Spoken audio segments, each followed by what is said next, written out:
Olá, bem-vindos ao programa Saber Direito. Meu nome é André Fígaro, eu sou procurador do Estado de São Paulo e professor de Direito Constitucional no Complexo Jurídico Damásio de Jesus.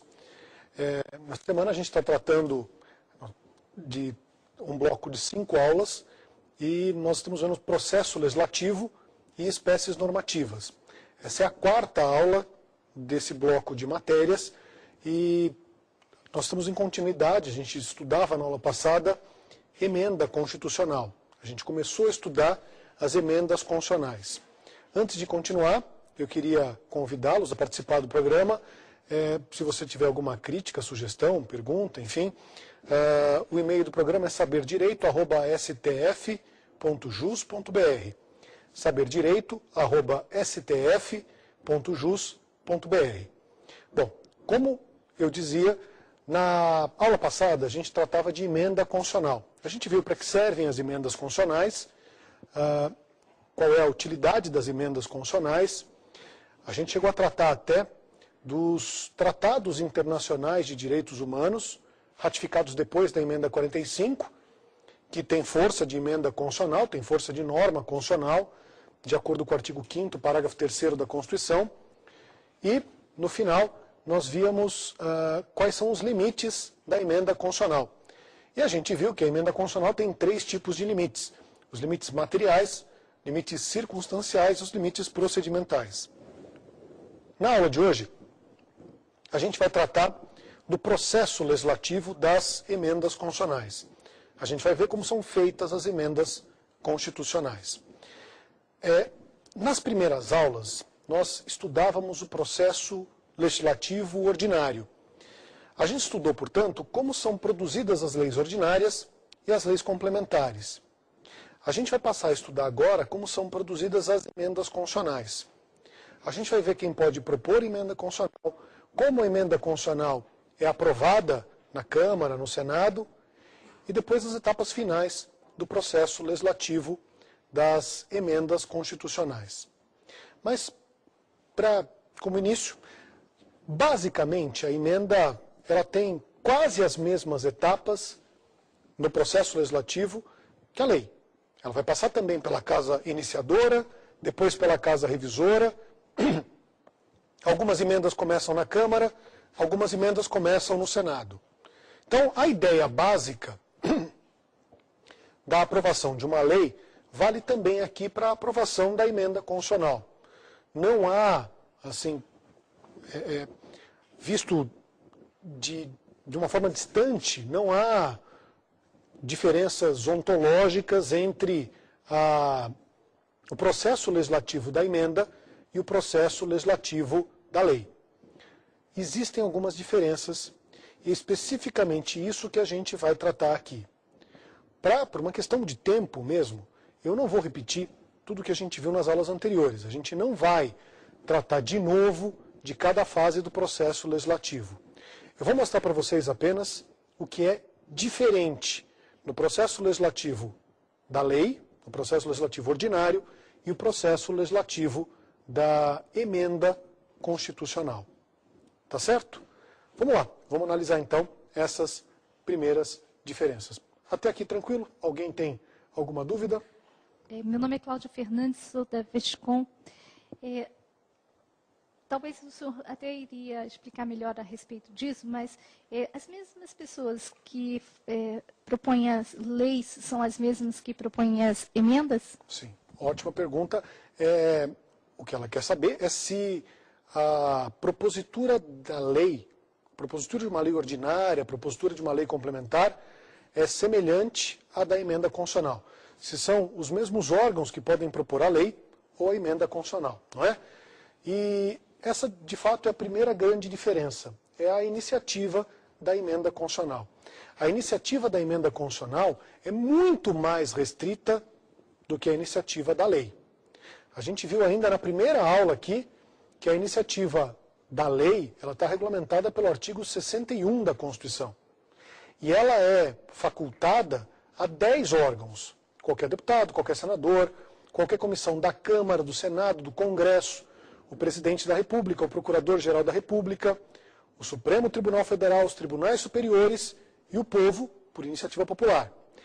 A iniciativa de emenda é muito mais restrita.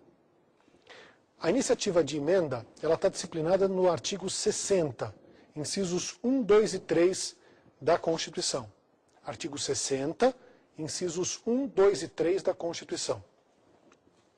E só pode propor emenda constitucional 4 órgãos.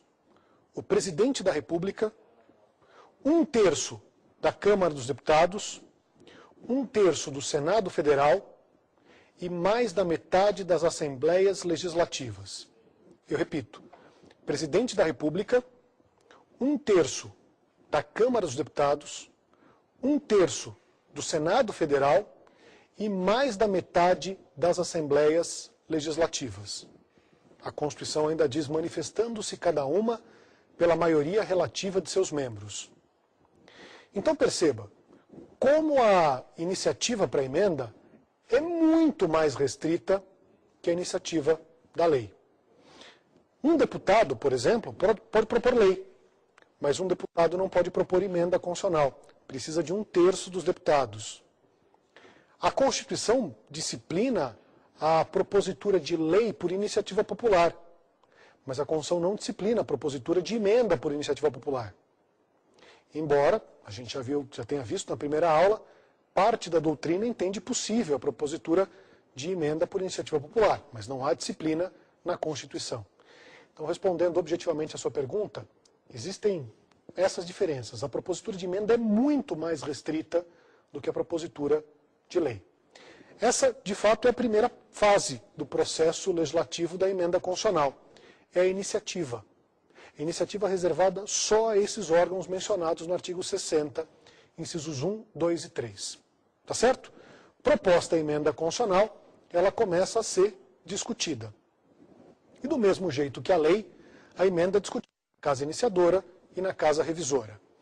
Só que existe uma diferença gigantesca entre a discussão da emenda e a discussão da lei.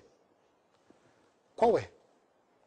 O quórum da emenda é muito mais alto que o quórum da lei. Nós vimos também, a lei ordinária é aprovada por maioria simples. A lei complementar é aprovada por maioria absoluta. A emenda é aprovada com um quórum de 3/5. Então, veja só a diferença. A lei mais complicada de ser aprovada, que é a lei complementar, ela depende de pouco mais de 50% do total dos membros da Câmara e do Senado. A emenda constitucional depende de 60%. 3/5 representam 60% da Câmara e do Senado. 3/5 da Câmara e 3/5 do Senado. Só que é ainda mais complicado aprovar a emenda, porque a lei é aprovada uma vez na Câmara e uma vez no Senado. A lei ela é submetida a um turno de votação na Câmara e um turno de votação no Senado. A emenda é submetida a 2 turnos de votação em cada casa. Então, o quórum de aprovação da emenda constitucional é de 3/5 em 2 turnos em cada casa. Perceba que é bem mais complicado aprovar uma emenda constitucional do que uma lei. A emenda ela é votada na casa iniciadora 2 vezes. E ela deve obter nas 2 vezes o quórum de 3/5. Então, imaginemos que ela tenha começado na Câmara. Tem que conseguir 3/5 no primeiro turno, 3/5 no segundo turno. Se conseguir esse quórum 2 vezes, ela vai ao Senado. E ela deve conseguir 3/5 no primeiro turno, 3/5 no segundo turno. Se falhar uma dessas votações, se o quórum de 3/5 não for obtido em numa dessas votações, a emenda é rejeitada. Você fala, bom, mas ela não conseguiu 3/5, mas ela conseguiu maioria absoluta. Não dá. Há um quórum específico para a emenda constitucional. Tá claro? É muito mais complicado aprovar a emenda. Então veja, é mais complicado propor a emenda. É muito mais complicado propor a emenda do que propor a lei. É mais complicado aprovar a emenda. A emenda é votada em 2 turnos de votação, a lei num turno só.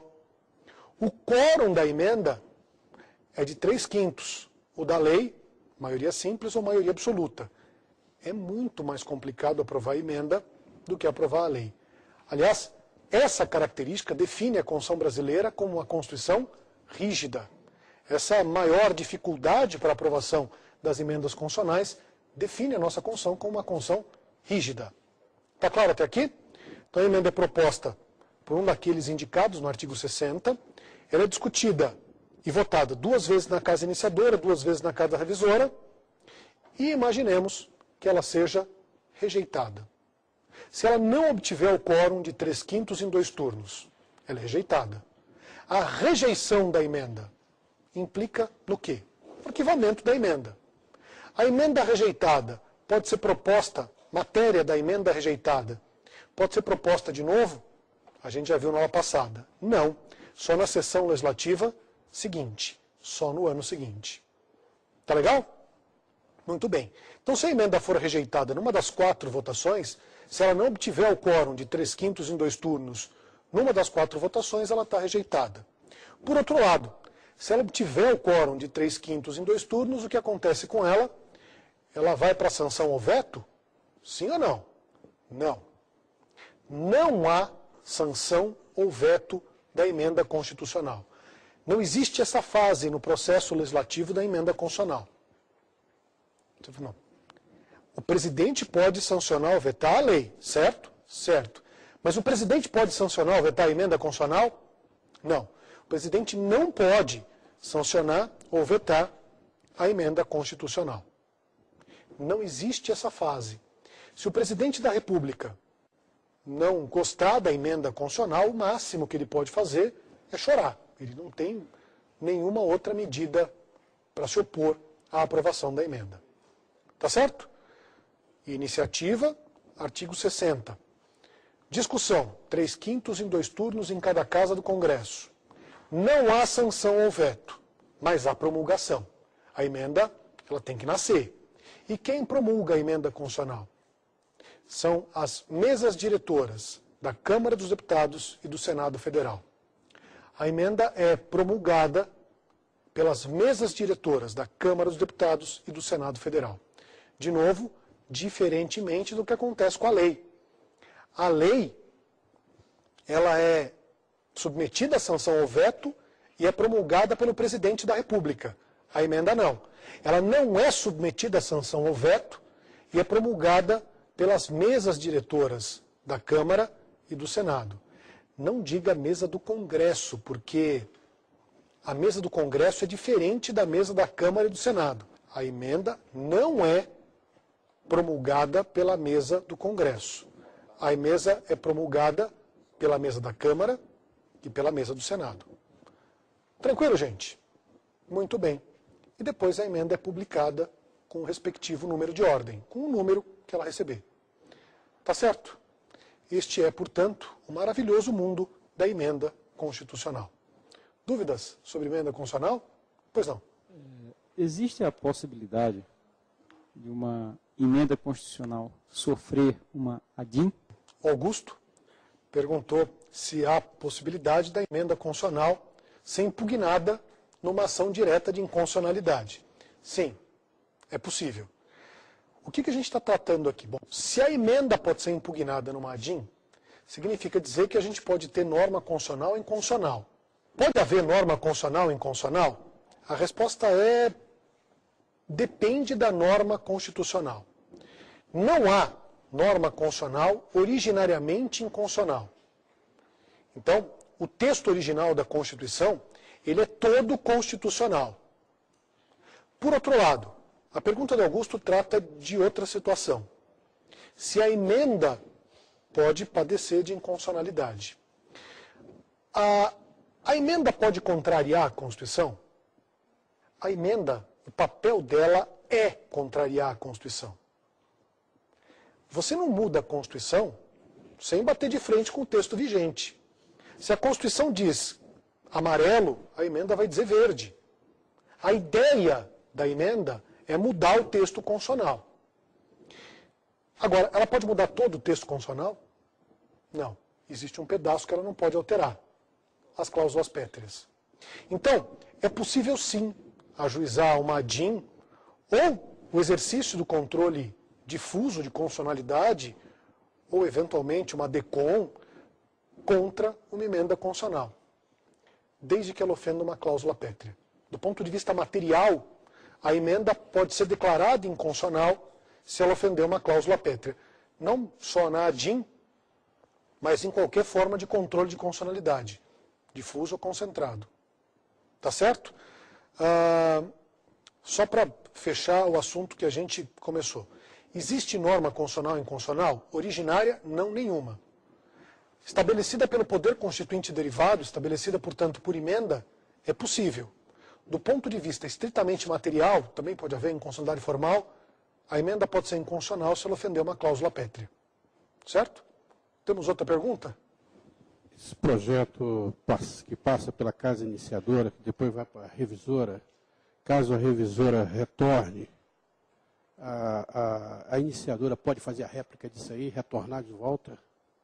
Tá, pelo que eu entendi, a ideia é a seguinte: o projeto de emenda é aprovado na casa revisora. É aprovado na casa iniciadora e o texto vai para a casa revisora. A casa revisora altera o texto, propõe uma emenda, a emenda constitucional. Nesse caso, o projeto volta para a casa iniciadora. Ela pode fazer a iniciadora pode alterar a alteração? É essa a ideia. A resposta é não. Nem na emenda, nem em nenhuma outra espécie normativa. Não há, no direito brasileiro, a chamada subemenda. Você não pode alterar a mudança. Quando a casa revisora propõe uma emenda, propõe uma alteração, a casa iniciadora ou aprova ou rejeita a emenda. Se a emenda for aprovada, o projeto foi aprovado com alteração. Se a emenda foi rejeitada, o projeto foi aprovado sem alteração. Não. Ou aprova ou rejeita a emenda. Não pode mudar a mudança. Tecnicamente não existe subemenda. No Brasil não há subemenda. Tá claro, gente? Muito bem. Com isso, a gente encerra emenda constitucional. E a gente vai passar a tratar agora da espécie normativa que dá mais problema. Da espécie normativa cujo estudo é mais complicado e da espécie normativa que é mais criticada. É a famosa medida provisória. A gente vai começar a tratar da medida provisória. Para começo de conversa, o que é a medida provisória? Se eu tiver que explicar para uma pessoa que não tem formação jurídica, não conhece direito, o que é uma medida provisória? Eu diria que a medida provisória é uma norma feita pelo presidente da República. É uma lei, é uma leizinha feita pelo presidente da República. A ideia básica é essa. É uma norma feita pelo presidente da República, que depois tem que ser aprovada pelo Congresso, mas basicamente a medida provisória é uma norma, ela tem força de lei, elaborada pelo presidente da República. Esse é o primeiro ponto de estranheza. Porque mesmo a pessoa que não é formada em direito sabe que o executivo não nasceu para fazer norma. Não nasceu para legislar. Quem legisla é o legislativo, não o executivo. Esse é o primeiro problema da medida provisória. A medida provisória, portanto, envolve exercício de função legislativa pelo Poder Executivo. Envolve exercício de função atípica, o que nunca é desejável. Mas o fato é que é assim. A gente tem uma espécie normativa editada pelo Poder Executivo. Isso é bom ou ruim? A medida provisória, não dessa forma, mas com outros nomes, ela existe na maioria dos países. Em alguns lugares com assento constitucional, em alguns lugares sem assento constitucional. Existe o exercício de função atípica, exercício de função legislativa atípica pelo Executivo em vários países. O Brasil não é diferente. A gente sempre teve aqui uma norma na mão do Poder Executivo. A aptidão, capacidade legislativa no Poder Executivo. Tradicionalmente, o antecedente era o decreto-lei. O pai da medida provisória é o decreto-lei. No Brasil, o Executivo também legislava, eu estou falando legislar, é a emissão de ato normativo primário. Atos que inovam a ordem jurídica. esse ato típico era o decreto-lei, que com alguma alteração, em algumas constituições ele não existia, mas predominantemente ele existia no sistema brasileiro, o decreto-lei. Na Constituição de 67, depois com a emenda de 69, o decreto-lei continuou adotado. E aí a gente viveu o período da ditadura militar. E ele ficou estigmatizado, o decreto-lei ficou estigmatizado. E passou a ser odiado. A ideia de decreto-lei ficou ligada à ideia de autoritarismo, de centralização do poder, centralização de poder no executivo. Por isso, quando a Constituição de 88 foi elaborada, uma das preocupações era acabar com o decreto-lei. Eles iam pôr fim ao exercício de função atípica pelo decreto-lei. Só que chegaram a uma conclusão pragmática. Precisava de um outro instrumento. Porque o executivo ele precisa ter na mão um mecanismo mais ágil de legislação. Se ele depender do Congresso para absolutamente tudo, em algumas situações, ele pode ficar meio engessado. Reitero, tem que ser excepcional. E talvez seja esse o problema da MP. Mas, enfim, na elaboração da Constituição de 88, eles queriam acabar com o decreto-lei, mas queriam adotar um instrumento que permitisse ao Executivo, em alguma medida, legislar. Eles procuraram um exemplo na Constituição da Itália. A Constituição da Itália prevê tem uma expressão na Constituição da Itália denominada de provvedimenti provisori. Algo, se traduzido ao pé da letra, ficaria como provimento provisório. Só tem um detalhe. Na Constituição da Itália, o provvedimenti provisori, ele trata dos decretos com força de lei. A Constituição da Itália diz que os decretos com força de lei terão efeito de provvedimenti provisori, de providência provisória. Eles não podiam adotar o nome decreto-lei, adotaram o nome de medida provisória. Então, geralmente, a medida provisória ela é apontado como antecedente ou como origem do instrumento aqui no Brasil a Constituição da Itália. Só que não é novidade. A rigor, não é novidade, porque nós tínhamos um instrumento muito parecido que era o decreto-lei. Aí resolveram acabar com o decreto-lei e importar um modelo diferente. O provvedimenti provisori, que é, em essência, o efeito que tem o decreto-lei na Itália. Então, voltando, a medida provisória envolve o exercício de função atípica pelo Executivo. É o Executivo legislando.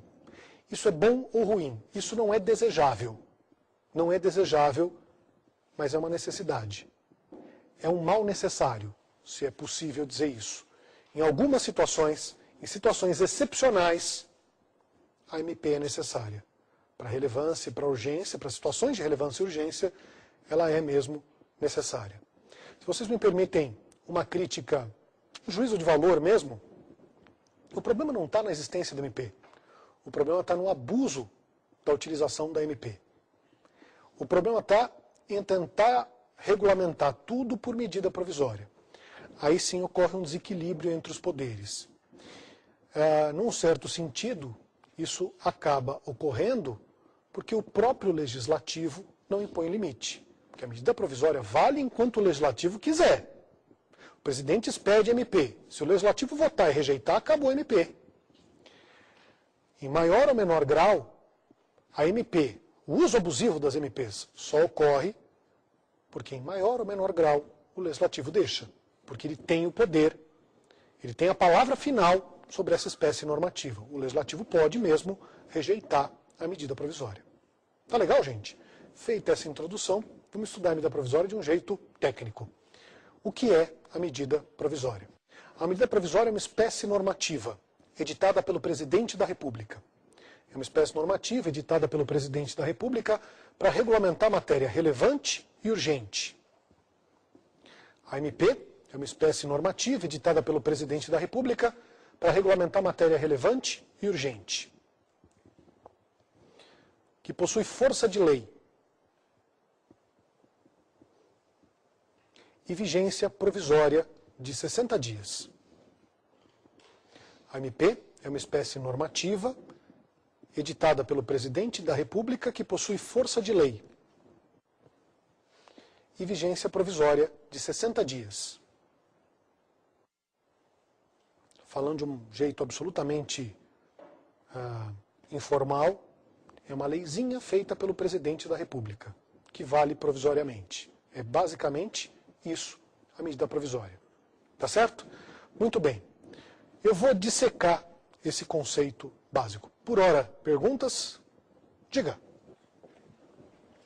Meu nome é Luiz Antônio, eu sou estudante do curso de Direito do CEUB, e a minha pergunta é o seguinte: o STF tem algum meio ou poder político que seja de segurar um pouco a edição excessiva de medida provisória? Tá. A gente viu aqui que o Legislativo tem esse instrumento. O Legislativo pode rejeitar, a gente vai estudar isso de uma forma mais aprofundada, mas o Legislativo pode rejeitar a MP que ele quiser. O Supremo pode fazer isso também? Sim, o Supremo Tribunal Federal pode fazer isso. Mas ele pode controlar a edição, a verificação dos requisitos subjetivos da MP? A gente vai ver isso em 3 minutos. Eu vou começar a explicação de MP e a gente volta à sua pergunta. Tá legal? Então, a medida provisória é editada pelo Presidente da República. Essa é a primeira característica. Ela é editada pelo Presidente da República. Só o Presidente da República edita a medida provisória. No plano federal, só o Presidente da República edita MP.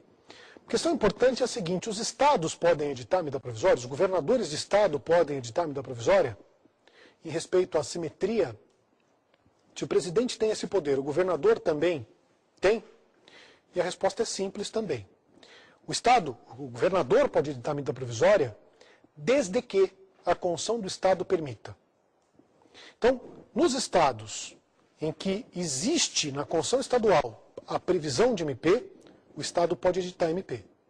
Nos estados em que não há previsão de MP, é vedada a edição de MP. Tá claro? Aí a gente tem que ver a Constituição do estado. Alguns estados adotaram essa possibilidade. O estado de Santa Catarina, por exemplo, adotou a possibilidade da edição da MP. O estado de São Paulo não adotou a possibilidade de edição da MP pelo governador. Depende, então, a adoção de MP pelo governador, depende se a Constituição do estado prevê esse poder ao governador. Tá certo? É o presidente quem edita a medida provisória. E o governador, desde que a Constituição do estado tenha previsão expressa nesse sentido. Eu falei que a MP é editada pelo Presidente da República para regulamentar matéria relevante e urgente.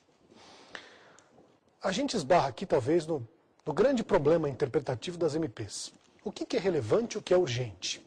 Se eu perguntasse para vocês o que é uma coisa relevante na sua vida, você talvez desse uma resposta, o seu vizinho a outra resposta. Se eu perguntasse para cada um de vocês aqui o que é relevância, o que são coisas relevantes e irrelevantes, cada um daria uma resposta diferente. A análise da relevância e da urgência é subjetiva. Urgência é um pouquinho mais concreta, mas a análise é muito subjetiva. É difícil você traçar uma linha demarcatória sobre o que é e o que não é relevante. Isso começa a responder a sua pergunta. Como a gente está diante de um conceito abstrato, ou de relevância, de conceitos abstratos de relevância e de urgência, é difícil a gente extrair força normativa desse conceito. Eu não estou dizendo que é impossível, mas eu estou dizendo que é muito difícil. Tirando situações extremas, você fica numa zona cinzenta, sem saber exatamente o que é relevante e o que é urgente.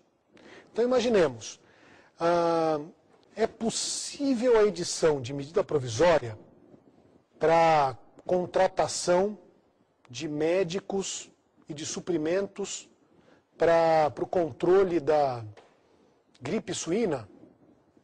Você que perguntou agora há pouco, você acha que nisso tem relevância e urgência? Tem, sem dúvida. Evidente que isso é típica medida relevante e urgente. Mas a gente tem algumas situações em que é muito difícil aferir a relevância e a urgência. Eu mostrei um exemplo extremo de uma situação em que há relevância e urgência. Contratação excepcional de médico para combater a gripe suína. Agora, A gente pode mostrar também uma situação do outro extremo, do extremo absoluto negativo. Seria possível, por exemplo, adotar medida provisória para distribuir camisetas do Corinthians? Não, evidente que não. A gente fixou dois extremos. Contratação de médico para gripe suína, distribuição de camiseta do Corinthians. Uma com certeza pode, a outra com certeza não pode. No meio a gente tem uma zona cinzenta e que depende de análise casuística. Você me perguntou, o Supremo pode coibir a edição de medida provisória irrelevante ou sem urgência? Pode. Nos casos teratológicos, nessa zona de certeza absoluta negativa, nos casos em que não há relevância e não há urgência acima de qualquer suspeita. Se for possível discutir a relevância e a urgência, essa questão fica legada à análise política. Está claro? Muito bem. Então, a relevância e a urgência, quem analisa a relevância e a urgência é o presidente da República no momento da edição da MP. E o Congresso Nacional, quando o Congresso vota a medida provisória.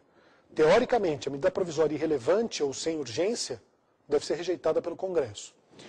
O Supremo pode analisar os requisitos subjetivos da medida provisória, relevância e urgência?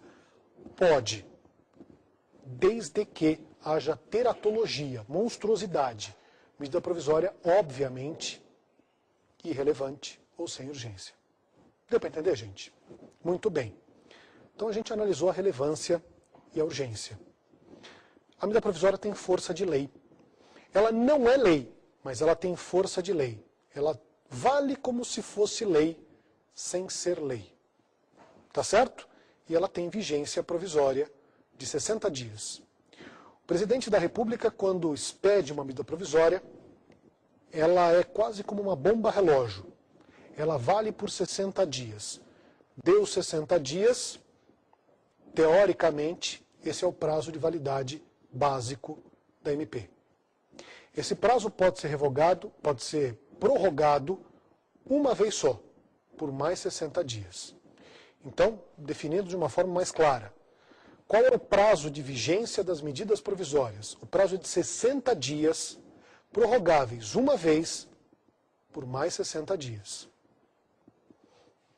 Tá certo? O prazo de vigência das medidas provisórias é de 60 dias, prorrogáveis uma vez, por mais 60 dias. Então, qual é o prazo máximo de vigência de uma medida provisória? Ué, é só fazer a conta. 60 mais 60, 120, não é? Não. Esse prazo não é contado durante o recesso parlamentar. Se a MP for editada durante o recesso, ou se durante o recesso, se ela foi editada antes do recesso, e durante a vigência da MP ocorreu o recesso, a MP vale, mas o prazo não é contado. Vocês entenderam o problema? A MP tem validade de 60 dias, prorrogáveis uma vez por mais 60. Mas esse prazo não é contado se durante a vigência da MP sobrevier o recesso parlamentar. Então imagine, uma MP editada hoje. E imaginemos que daqui a 3 dias comece o recesso parlamentar. A MP conta o dia 1, o dia 2, o dia 3 e para. Ela continua a valer durante o recesso, mas o prazo de validade não é contado.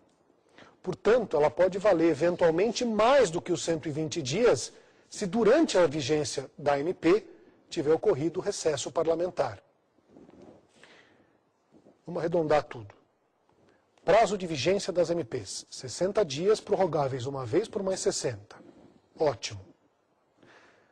Isso significa que o prazo máximo de vigência da MP é de 120 dias, não é? Não.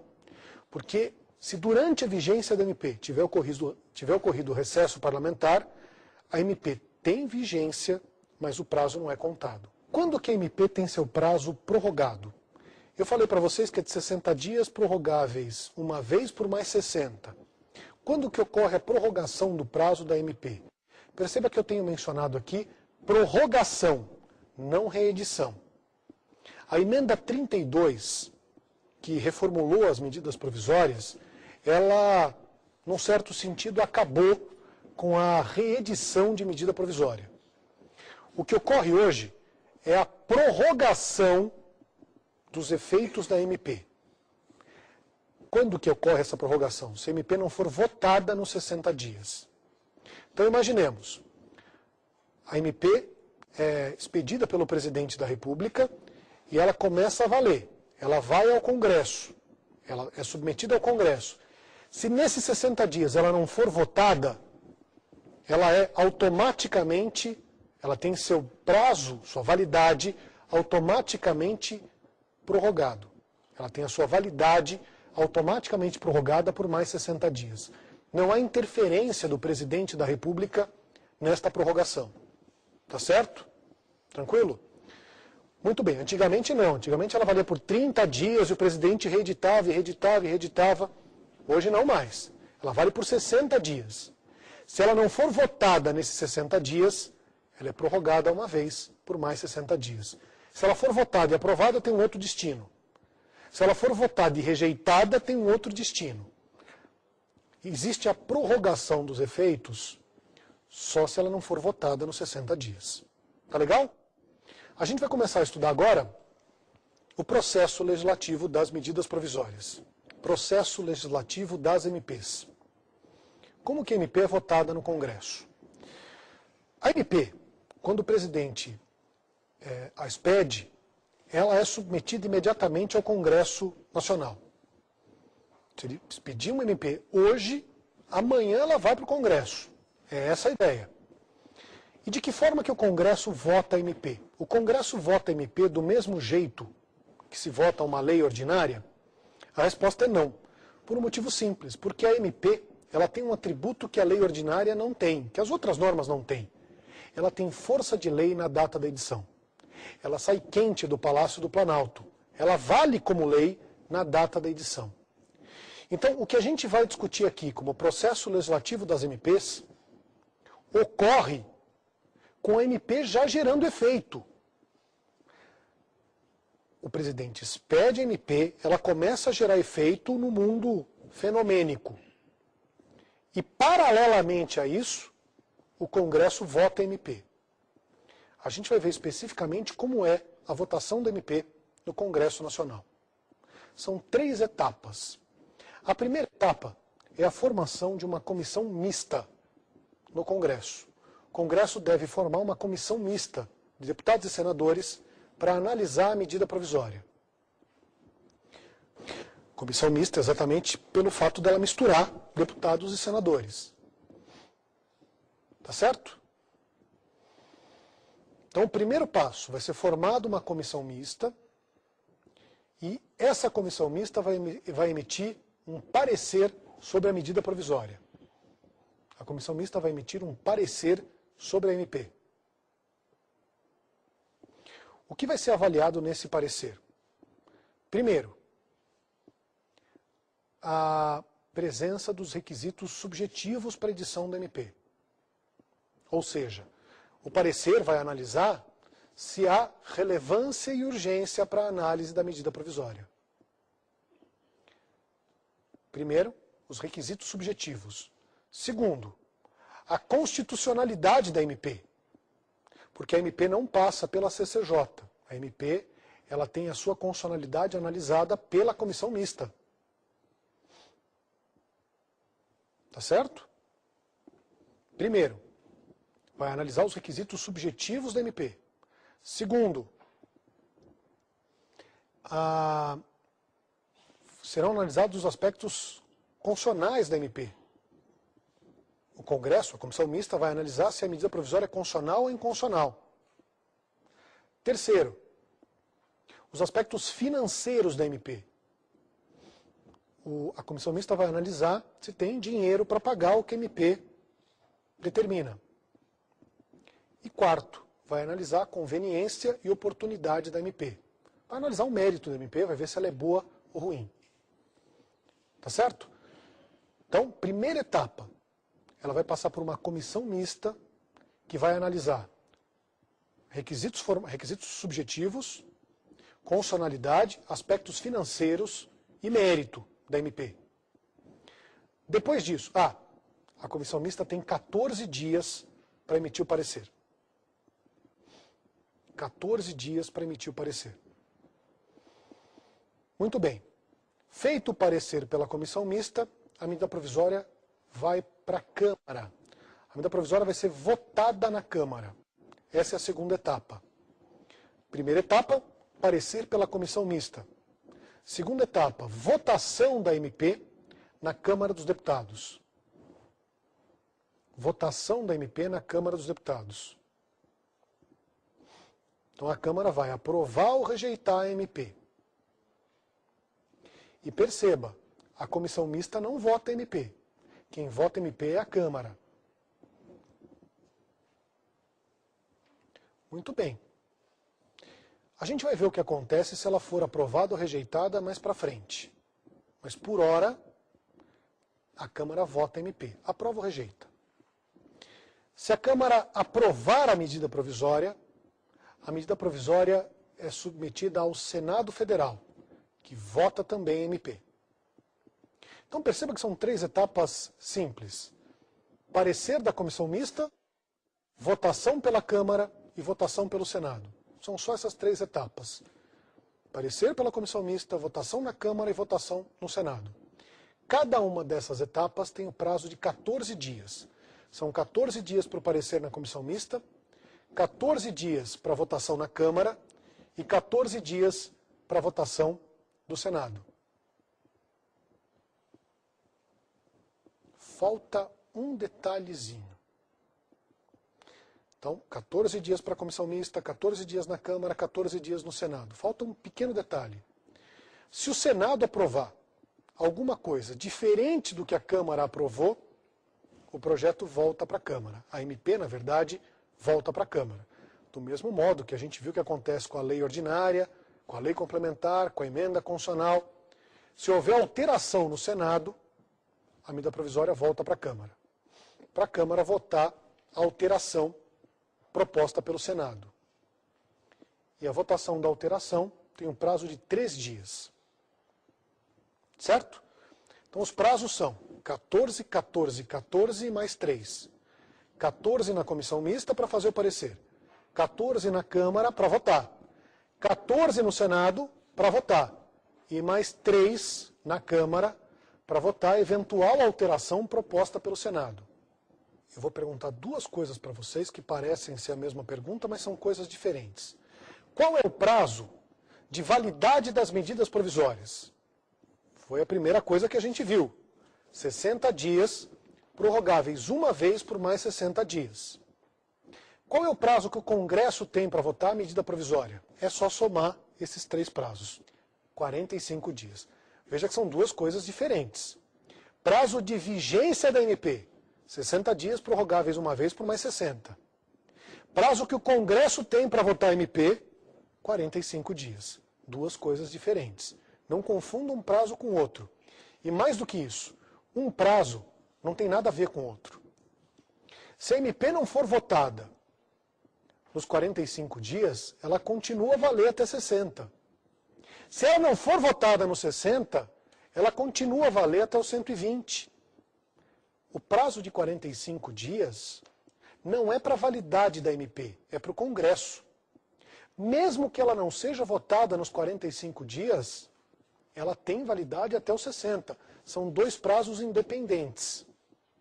Tá certo? E repito, se ela não for votada nos 60, ela é prorrogada para 120. Um prazo não tem nada a ver com o outro. Você talvez pergunte então, então para que o prazo de 45 dias?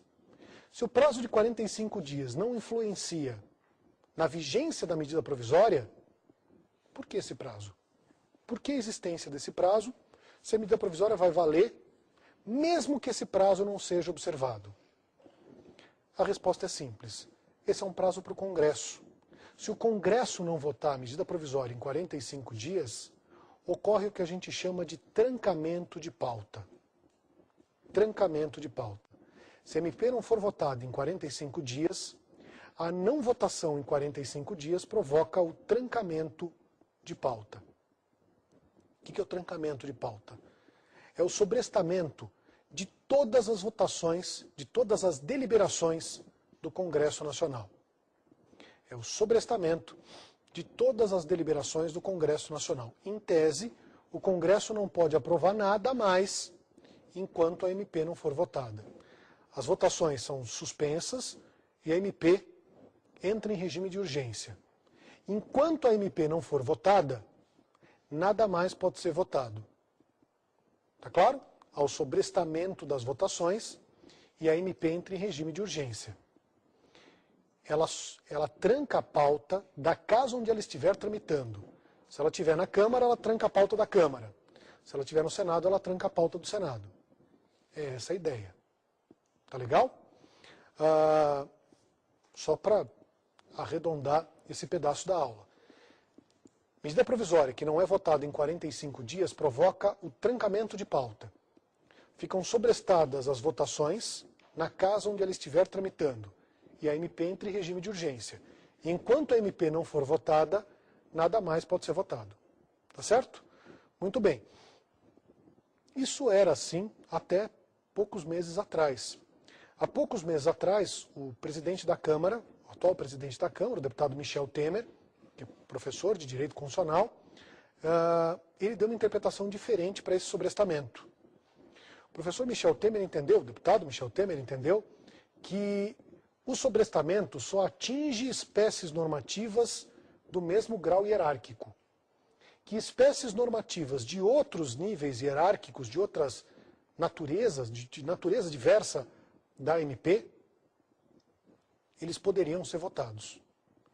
Então, a MP impediria a votação de uma lei ordinária, mas não impediria a votação de uma lei complementar, por exemplo, porque elas possuem graus hierárquicos diferentes.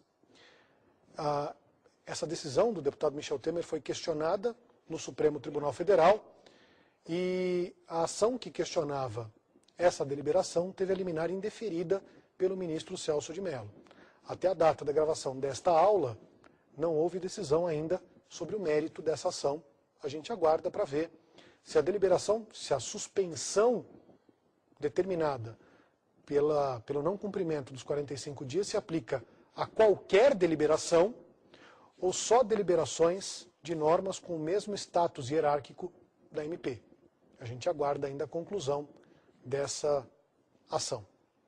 Tá certo? Então, muito bem. O prazo de validade das MPs é de 60 dias, prorrogáveis uma vez por mais 60 dias.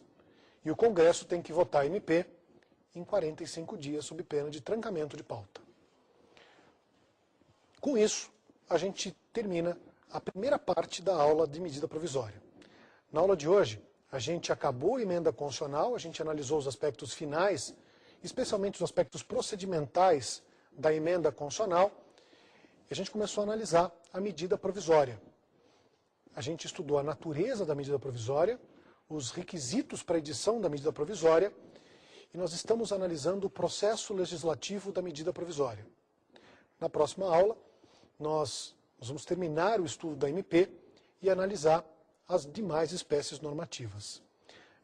Eu reitero, se você quiser participar do programa, mande um e-mail para saberdireito@stf.jus.br. saberdireito@stf.jus.br. E essa aula está disponível para download. Você pode baixar essa aula no site da TV Justiça. O endereço eletrônico é www.tvjustiça.jus.br. Até a próxima aula. Até mais.